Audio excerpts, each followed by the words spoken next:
Où puis-je trouver Dieu? Chacun de nous a son rythme de vie. Un rythme de vie qui se joue entre différents milieux. Et généralement, ce sont des milieux répétitifs. À quelques exceptions près, nous nous trouvons souvent chez nous, à l'endroit où nous travaillons ou à l'école si nous sommes encore écoliers ou étudiants. Peut-être dans une salle de sport si nous avons l'habitude d'aller dans une salle de sport ou dans une association. Et généralement, notre vie se résume entre ces différents milieux.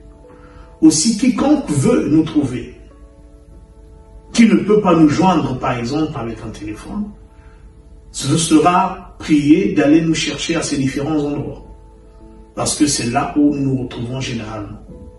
Il en est de même pour Dieu. Quand on cherche à connaître où trouver Dieu, tout en sachant que Dieu ne se voit pas, il est invisible, mais sa manifestation peut se faire, peut se discerner, tout comme le vent qui ne se voit pas, mais l'on peut savoir quand le vent est là. Dieu aussi peut se manifester. Mais il y a des endroits, il y a des environnements où Dieu se manifeste. Et l'un de ces environnements, c'est un environnement saturé de louanges. Allons dans les Écritures pour l'établir. Ce n'est pas quelque chose que nous inventons, c'est quelque chose que sa parole, la Bible, nous enseigne. Dans le psaume 22, au chapitre 3, il est écrit ce qui suit. Pourtant, tu es le Saint. Tu sièges, d'autres versions parlent d'habiter, tu habites au milieu des louanges d'Israël. Donc, là où il y a des louanges de son peuple, Dieu vient comme établir sa demeure. C'est là où il se trouve. L'on peut dire que la louange, c'est la maison de Dieu. C'est l'habitation de Dieu. C'est là où Dieu habite. Donc, si tu cherches l'adresse de Dieu, va dans un environnement saturé de louanges. Ou mieux, active une vie de louange. Un autre texte aussi nous conforte dans cette pensée dans 2 Chroniques chapitre 5 versets 13 à 14. Pour le contexte, Salomon, fils de David, a construit un temple à l'Éternel et puis le jour de la dédicace, on nous raconte ce qui s'est passé lorsque les sacrificateurs et les Lévites se mirent à célébrer l'Éternel. Nous lisons 2 Chroniques 5, 13 à 14.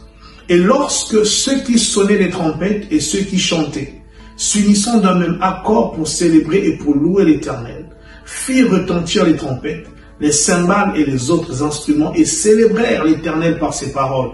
Car il est bon, car sa miséricorde durera toujours. En ce moment, la maison de l'Éternel fut remplie d'une nuée.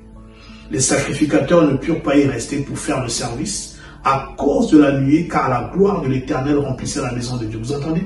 Dès qu'ils se sont mis à louer l'Éternel, dès qu'ils se mirent à louer l'Éternel, la gloire de Dieu, la présence de Dieu a envahi ce lieu. Parce que c'est l'environnement où Dieu se plaît à être. Et dans Apocalypse 4 et 5, l'on nous parle de l'environnement du trône de Dieu.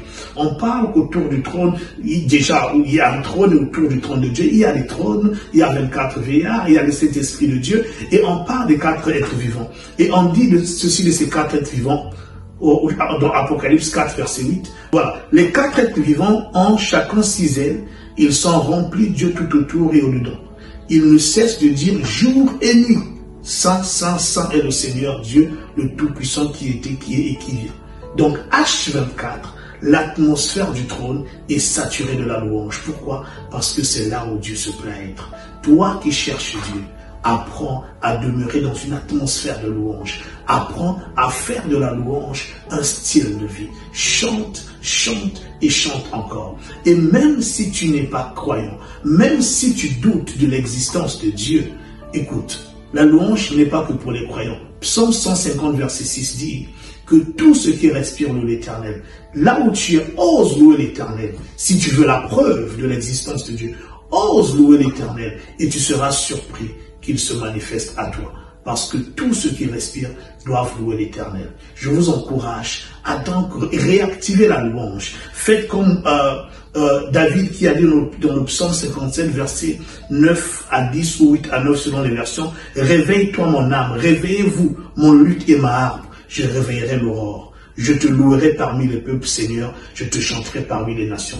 réactiver votre esprit de louange pour vivre la manifestation de sa présence. C'était le pasteur Pavel et je vous donne rendez-vous à nos prochaines capsules.